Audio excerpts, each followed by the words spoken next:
Hey guys, today I wanted to talk about change, and I specifically wanted to talk about how with change comes mental shifts and mental changes that we have to make.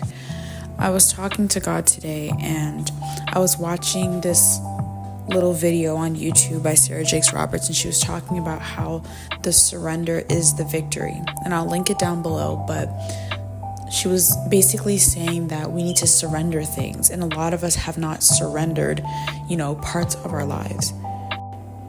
I always say, before COVID, we all kind of had a vision of what we wanted our lives to look like. Life was normal, right? And then COVID hit, and now so many people are trying to make up for lost time. A lot of people are still trying to get back a time that we can never get back. And so there's just a bunch of derealization, which is living in an alternate reality and living in a reality that no longer exists anymore. And a lot of us are trying to reclaim our old lives when the truth is that is gone.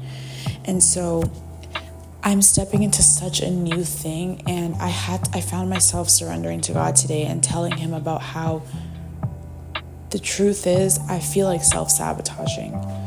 The truth is I tell you I'm afraid to make new friends, or I tell you I'm afraid to step into this new part of my life, or I tell you that I'm afraid to live away from home, when all of it really just stems down to the fact that I am afraid of success.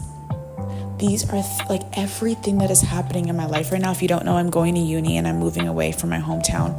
And every single thing that is happening in my life right now is exactly what I prayed for. I prayed to live away from my family.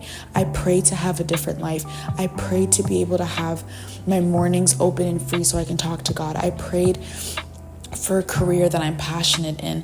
I prayed to continue my studies. I prayed to be able to get an opportunity to express myself in a new way. I prayed to have an opportunity to start on a clean slate, and God gave me every single thing I prayed for. But there is so much resistance, and I couldn't pinpoint where that resistance was coming from. I said, God, I've surrendered this, I've surrendered that, I'm preparing, why is there so much resistance? And the truth is, a part of us gets comfortable in suffering. A part of us gets comfortable in always having to beg, always having to ask, always being broke, always being in poverty. And as much as we claim that we don't want to live in that, as much as we claim that we want change, when change comes, it's so hard. And it's granted, obviously, because something that I have to learn to do is go to therapy. Something that I'm going to have to learn to do is to set boundaries in relationships. For my whole years of living, I have never set boundaries. I have never talked to anybody. I was the good child. And so it's so hard to go from one thing and make that switch to another thing when all your life you've experienced something one way and you finally have the chance to change that. It's very difficult to not self-sabotage. And it's so crazy how things work, because it's like everything that I ever asked for and everything that I truly desire is at my fingertips, but I feel like flaking. And so that's where surrender comes into play, because we can't control the fact that we're afraid. Fear is that emotion that sometimes is used to protect us from things, and that's what our body uses. And if we've always known one thing, it's hard for our mind to make sense of a new thing. But God cannot give us all that he has for us if we are going to sit here and ask him for one thing and then not be able to show up in that thing.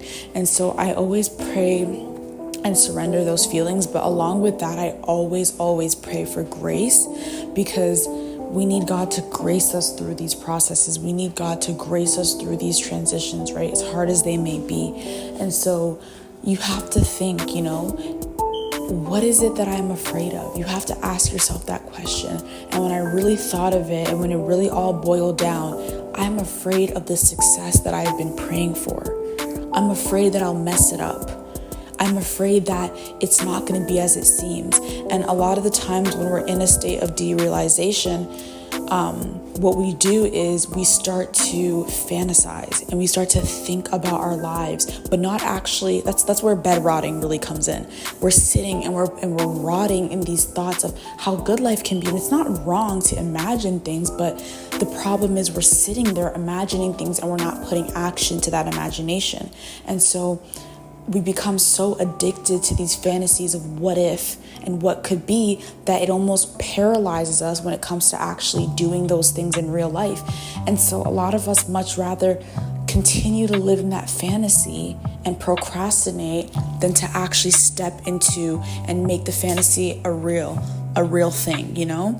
And so stop fantasizing. Oh, I really want to join clubs in my school. Oh, I really want to get an internship. Start getting up and making those steps to doing those things. Because no matter what, everything can change in this world. Everything. But time still stays the same, and it literally waits for nobody. And it's not going to wait for you. So surrender what it is to God and trust that He will make those changes, whether it's slowly, suddenly, quickly. God will make those changes in your life, but it needs to start with your surrender.